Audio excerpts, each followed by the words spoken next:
I'd like to talk about money.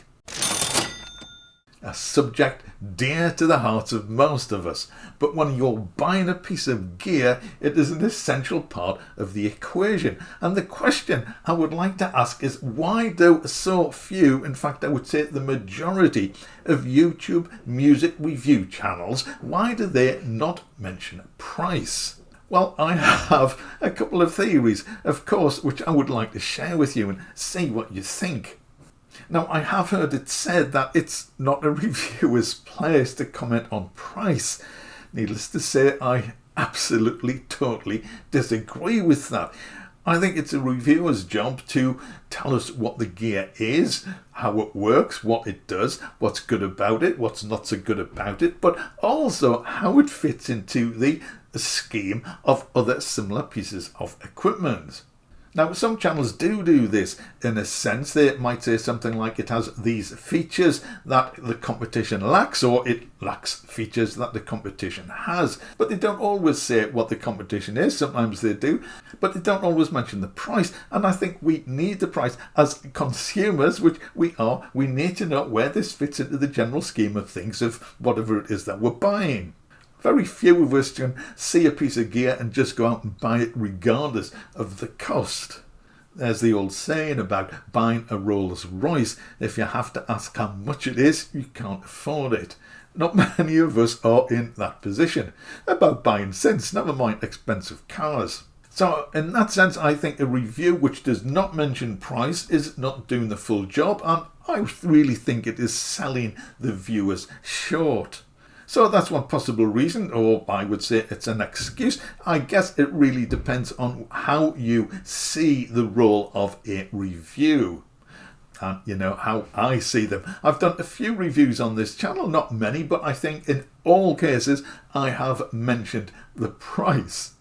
I think it's the job of the reviewer to give as much information to the recipient, to the viewer, to you, as they possibly can. So there's another channel, obviously I'm not going to mention channels by name, but they review audio gear rather than just synthesizers. And they flatly say, we do not give any prices because prices fluctuate.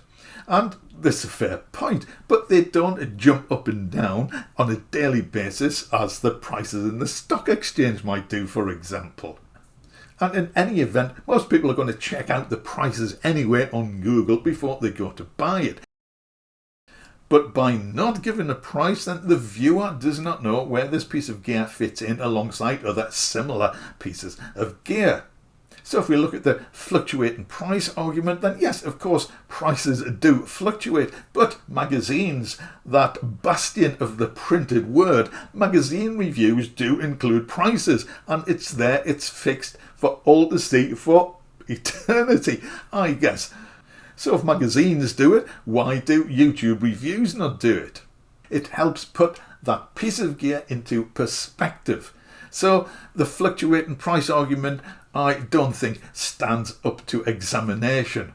Now, possibly associated with this is the assumption that including the price might date the review. Well, gosh, if you look at the bottom of the video, you can see exactly when it was published. What a surprise. So anyone watching the review will know that the price was the price at the time the review was made. I don't see a problem there at all, similar to looking at the price in a magazine.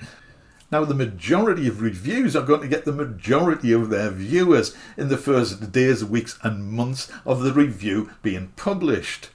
People who want to know about new gear. So if you come to a review 6 months, a year or 2 years later, then you will obviously be aware that the price may have changed, and you will, of course, as usual, go and check out the price on Google.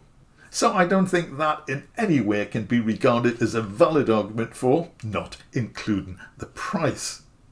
Now, it might be worth just briefly looking at the typical price cycle of a piece of hardware and a piece of software, because they do tend to be different. Now, most pieces of hardware, especially those which are sold through retail outlets, will have a suggested selling price. If you are an early adopter and buy in the first flush of enthusiasm, this is quite likely the price you will pay. After a few months possibly, we may start to see discounts appearing from various retailers. And I will give you a concrete example of this. A few weeks ago I made a video about Korg's SE keyboards, the Op6 SE and the Wavestate SE. And essentially I just said, what a totally ridiculous price. And when I made the video they were around £2,000. Now if you Google the price they are down to just over £1,600. I think there may have been methods in Korg's madness there by putting these out initially at a ridiculous price, by reducing the price or allowing the retailers to reduce the price, or by giving the retailers such a large margin they were able to reduce the price. People might think, oh well, that's a lot better. £1,600 I still think is overpriced. Your opinion may differ. Someone suggested £1,200 might be a fairer and more reasonable price. The keyboard looks really nice, the controls are really nice, but the innards are a $20 computer, I think. Anyway, that was just an example of how hardware prices typically react. I bought a Roland JD08. It was one of the first batches to arrive in the UK. I paid £349 for it. Now you can pick one up for around $319. That's the way hardware goes. Software, on the other hand, tends to work slightly differently. When a new piece of software is released, it is quite often offered at an introductory discount. So you get a better deal if you buy it early on, and then the price will shoot up.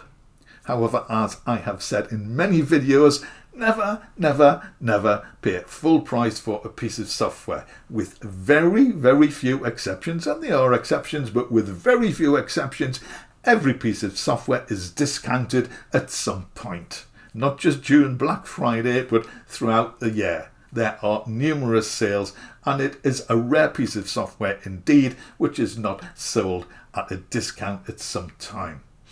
Anyway, let's get back to synth reviews.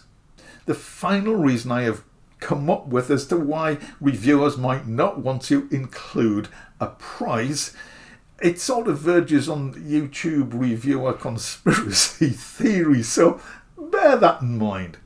Now, ideally, I would imagine most manufacturers and most developers would like their product to be seen possibly in isolation. This is the synthesizer, this is the controller, this is the keyboard, this is the piece of gear that you want, that you need. They would really prefer if your opinion of the gear was not clouded by irrelevancies such as what else is available, what's the competition like, what can it do that this can't do, and how much does this piece of gear cost. So quite possibly the reviews are in a way attempting to present the piece of gear in isolation. Now I know a lot do mention competition, even if they don't always mention the price, so it's just an idea I'm throwing out there for you to think about and debunk if you wish. But they are really the only reasons I can think of as to why a review would not include the price. Have I missed an important consideration that is staring me in the face and is glaringly obvious? Let me know in the comments. Now I am obviously interested in knowing what the price of a piece of gear is. I suspect you are if you have watched this far, but in the comments let me know how important it is that a review tells you how much a price is and puts a piece of gear into comparison with other pieces of gear. Now, if you simply want to know what a piece of gear does, you can read the manual or go and watch the manufacturer's promo video. But I expect more from a review. Maybe I'm holding reviewers up to too high a standard. I don't know. Let me know what you think about this in the comments. As always, thank you for watching. And if you have enjoyed this video, I think you might enjoy these videos as well. Thanks again. I will see you in the next one.